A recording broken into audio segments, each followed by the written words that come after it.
Nosso segundo heterônimo que nós abordaremos na nossa videoaula revisional, ok? É o heterônimo do Alberto Caeiro. Querido, eu quero deixar claro aqui, eu vou enfatizar isso, que um material não anula o outro, ok? Então, assim, eu montei a videoaula revisional com o objetivo, assim, de realmente direcionar, né, para que possam vocês estudarem. Mas seria interessante que vocês voltassem no slide sobre Fernando Pessoa. Por que isso?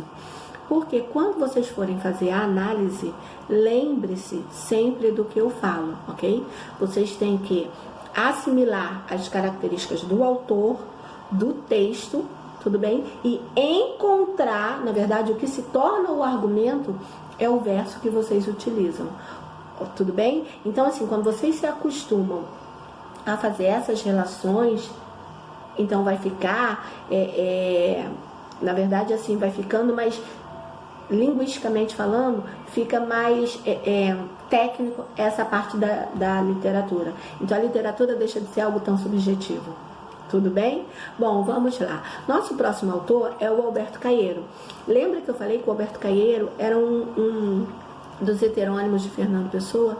Que ele era um homem simples, ele era um homem do campo, ok? Então, quando ele escreve lá o Guardador de Rebanhos, então, ele vai escrever numa ideia de que...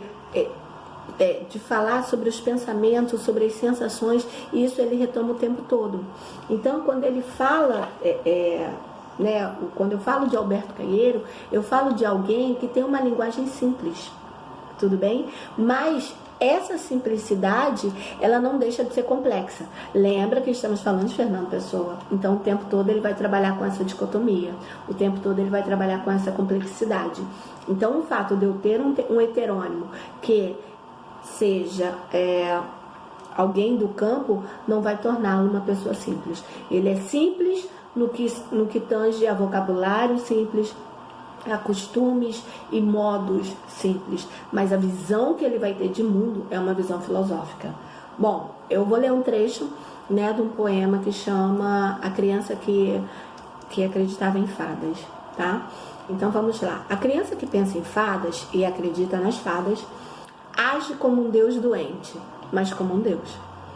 Porque, embora afirme que existe o que não existe, sabe como que é as coisas que existem, que é existindo.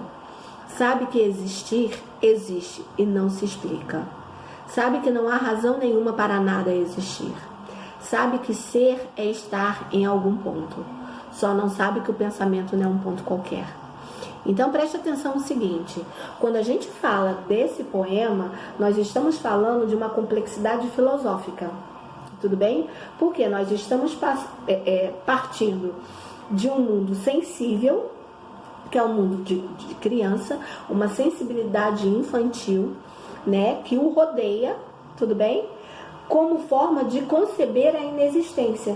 Então, eu parto daquilo que existe, eu parto de algo que vai me nortear, de algo que está no mundo, né, que vai nortear aquela criança dotado de uma certa pureza, tudo bem?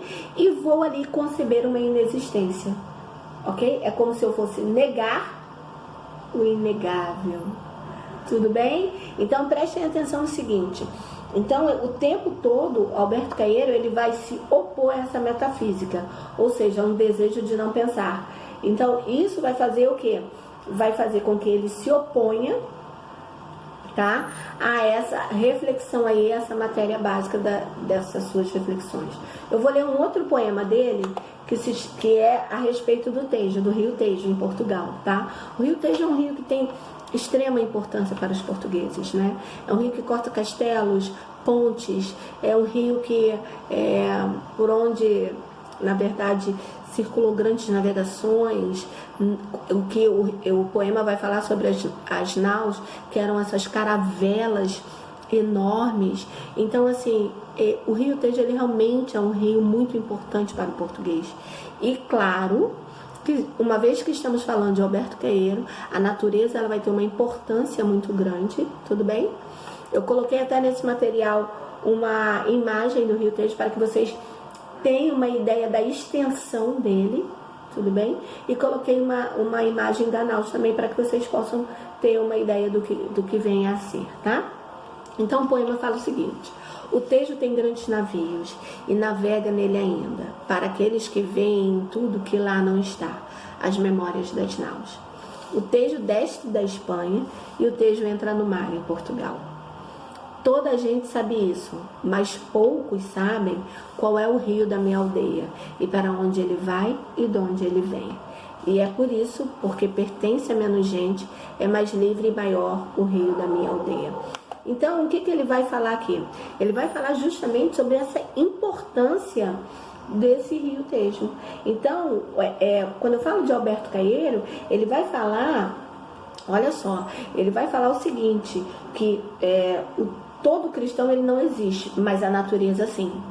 Então percebam o seguinte, que a natureza ela é algo maior do que o homem. Então quando ele escreve o poema, ele tira o homem e a influência do homem nessa natureza.